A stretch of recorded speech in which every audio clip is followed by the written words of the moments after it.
Hey everyone, it's Will, Gamer Dad, with another video for you. So after a couple of days, I finally have enough XP to have upgraded both weapons. So after this video, I will put up Sheenie's Manifest Weapon battle as well. Now if you haven't already, make sure you like and subscribe to my channel, I really appreciate it. Also, I do have a Patreon account for those who want to support me this way. Now first of all, this first clip is actually of my first attempts to defeat Miglance, and I will say this battle is the toughest Manifest battle weapon I've ever done.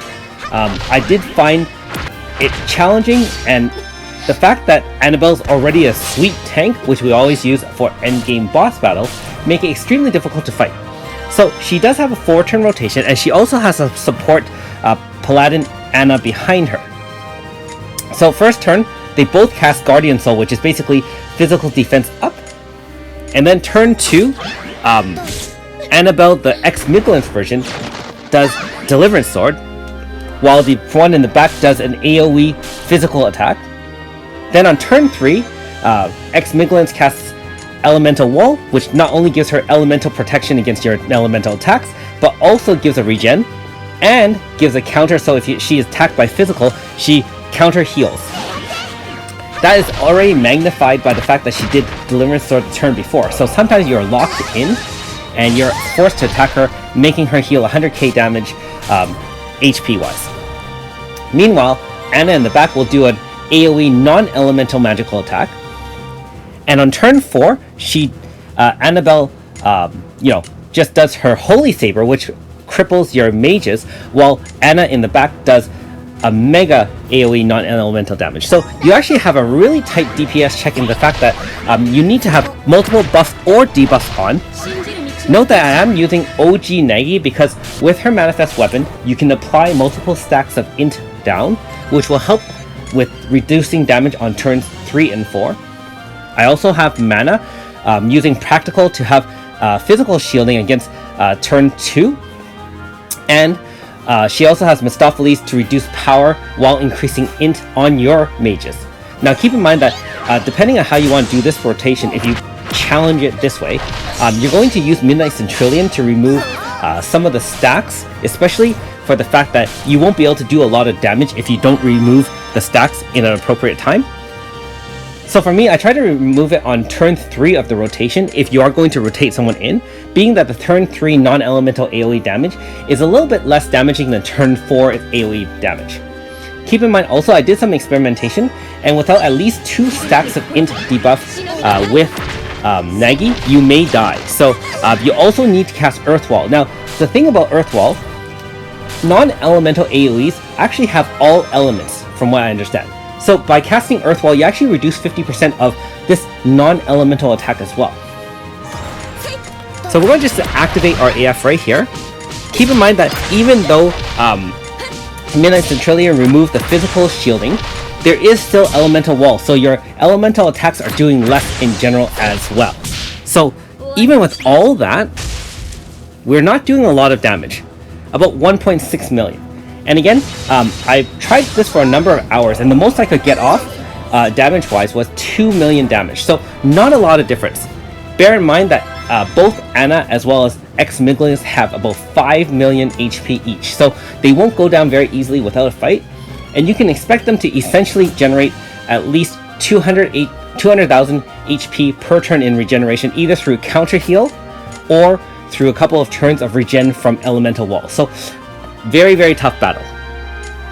That being said, AS Tuva is there mainly to just help with AF charging, and because with their spiritual skulls, she can now use Double Crush, which helps maintain MP while doing 3 additional slashes at the end of turn, and you don't have to cast Spiritual Utterance anymore. I don't really use Requiem Bouquet here, because as I said, I want all those slashes to happen. Keep in mind that those slashes are based on int, and so Mistopheles does help AS Tuva do more damage.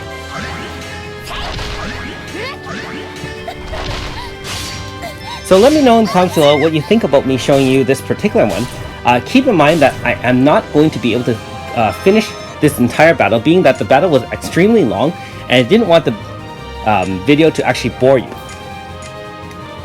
In the second part of this video, after I show you the second AF, and I'll show you how much damage we've done as well as how much is left on X Miglance, and then we're going to fast forward to the actual way I beat X Miglance. I did watch a number of videos on YouTube just for some different ideas to see if they were different from mine, and almost all of them that I could find required some use of zone.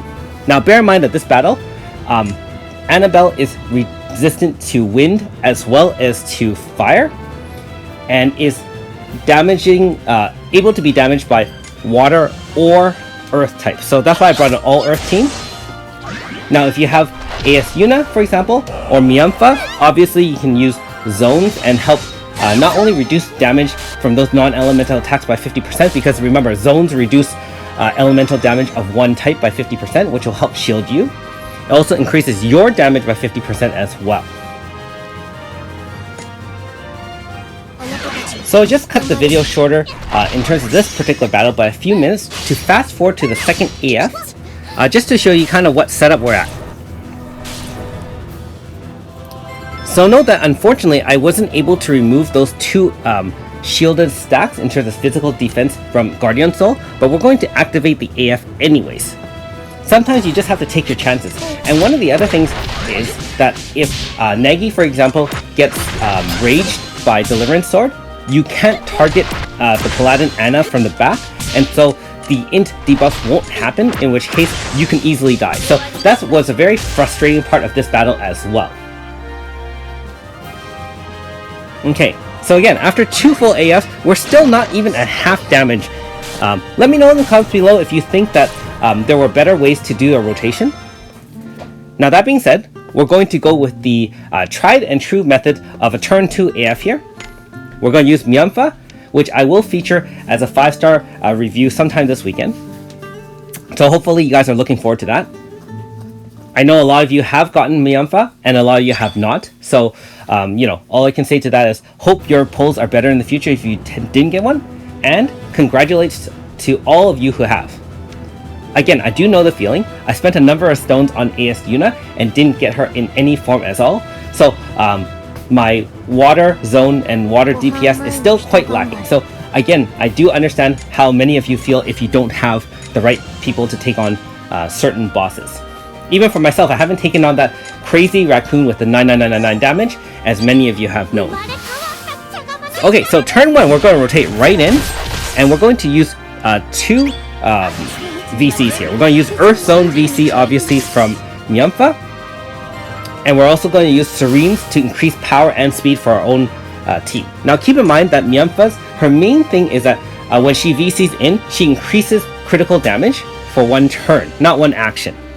And her special move will allow her to have everyone do a critical action for 1 action. So the Glorious T. The Glorious T stock allows 1 action, guaranteed 100% crit rate. So only affects physical people, does not affect mages. And you can see that with 4 stacks of Nidari Edge, you can guarantee a critical with Strangle, which will easily end the battle. So there you have it. I know this is kind of a cheese move, and so I do apologize for having to use a turn 2 AF, but like I said, I did try a number of different other methods, and you know, maybe I'm not that good at the game, or maybe the game does require zone use from now on. So, but like I said, this one was very tough, and I don't feel it was doable without any zones. I am looking forward to using Anabel's upgraded weapon in future boss battles, being that she was so souped up as a boss. She was going to be awesome against other bosses. So as usual, I will show the loadout of this team in terms of the weapons, equipment, and grass that they have set up. For those who've seen my videos before, you'll recognize a lot of the Grasta setup on the characters I regularly use. And for those who are new to this channel, you'll see you know, what kind of Grasta I usually use, as well as my own setup. And I realized some Grasta can be optimized in terms of having all power speed, or for example in Mana's case where I don't even have all 3 Grasta on. And the reason for this isn't anything in particular other than me honestly just being a little bit lazy in terms of not grinding or optimizing all my grass stuff. Now that being said, you can see with Serene, I grinded a lot of industrial runes for the Empress Tome, and I do have her VC at level 3. Thanks for watching! We'll see you next time.